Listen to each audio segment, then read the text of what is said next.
सुन्नी मौलवियों ने, चादरों कागर पे पलने वालों ने, लंगर और नियाज पे पलने वालों ने, 11वीं और 12वीं पे पलने वालों ने जब 11वीं पर हमला किया, जब औलिया की चादरों पे हमला किया, जब करबला के ताजिए पर हमला किया, जब मदारात औलिया के जुम्मे पर हमला किया, देख रहे थे कौन बोलेगा,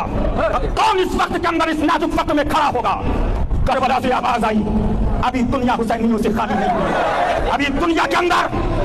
हुसैन का पैगाम बताने वाले खत्म नहीं हुए हैं, दुनिया से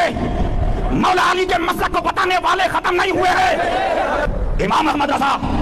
फजल बरेलवी की आवाज रूहानी आई, उठो मेरे रूहानी बेटा की औलादो, मेरे मसलक पर हमला हो रहा है जिसके लिए मैंने खून दिया था, जिस मराठी में अहले सुन्नत के लिए मैंने किताबें लिखी थी, जिन औलिया की चादरों का मैंने तहफ्फुज़ किया था, आज मेरी चादर पर पैन लगाया जा रहा है। उठो, मेरी निगाह देख रही थी, हशमत अली मेरा रूहानी बेटा है। एक वक्त जब आया था पाकिस्तान डिवाइडेशन का तो सब खामोश थे, फिर अहमद रजा का रूहानी बेटा हशमत अली जिंदा था, तो इमाम अहमद रजा की रूहानी आवाज आई, ऐ लोगों अब असली और नकली की पहचान कैसे हो। तो कहा बेटा मैंने रूहानी बेटा के बेटे शेरे हिंदुस्तान को भेज दिया है, पहचान लेना।